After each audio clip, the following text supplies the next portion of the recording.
In this video, I'm going to show you how to enter the soil information from a soil report. Now, at this point, we're assuming that you've already entered the property and you need to enter the soil information now to get started. So I'm going to go ahead and grab the one we've already been working with, and as you can see, there's a red box under the soil column. So I'm going to go ahead and click the red box. So this is telling me I have no soil test information. Now, in soil report, you might find one or more test locations. These are areas where the soil evaluator has looked at the soil in detail and described them, that physical location with the latitude and longitude or GPS reading. So we're going to go ahead and click Add Soil Test to go ahead and enter that info right now. So what we've done here is broken this form down. We can see that the information on the soil form directly corresponds to the form inputs on the test form. Some information to understand here is the test hole number is extremely important. Here you see in this section, the soil evaluator, some information up top here about land use,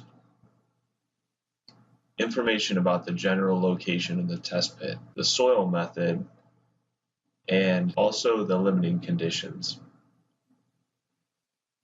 So here you can see a zoomed in view of the soil report on the left, and on the right we have our NewSeptic test form.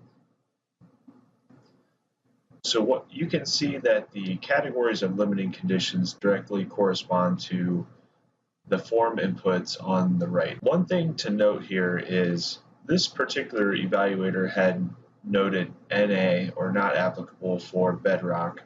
Now, the way that you need to handle that is to simply incorporate the greater than the lowest app. So for this one, to fill this one out, I'm going to go ahead and select 11 equals 11.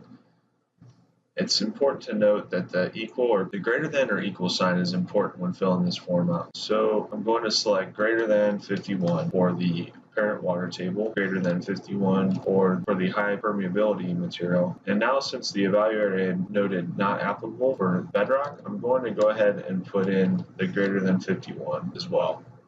In addition, the restrictive layer, also greater than 51. The information from the soil report can be directly entered into this. So to get started, one would just simply transcribe the information from the soil report to this soil test form. So I'm going to start typing. I'm going to go ahead and type that in. So I can see the soil evaluator's name, and I'm going to go ahead and type that in now. So up pops up him in the list, and I'm going to go ahead and select him now. I'm going to go through and enter in all the corresponding information.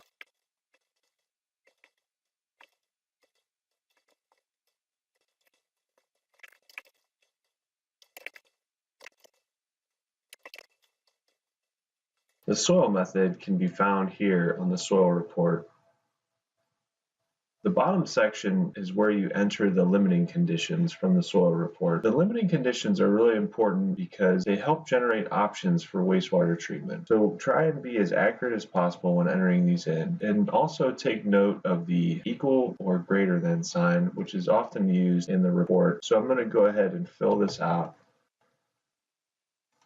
taking note of the greater than or equal sign, and also taking note of the NA or blank values. I'm going to go ahead and fill those in with the lowest depth measured.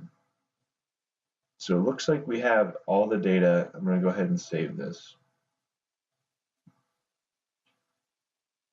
It tells us we're successful, and here we have a map showing the location. It looks good, and additionally we have our entered soil report on the bottom. So this is how you can quickly enter a test location, and from here you can add soil profiles to this, which we'll do next, or you can add another test hole.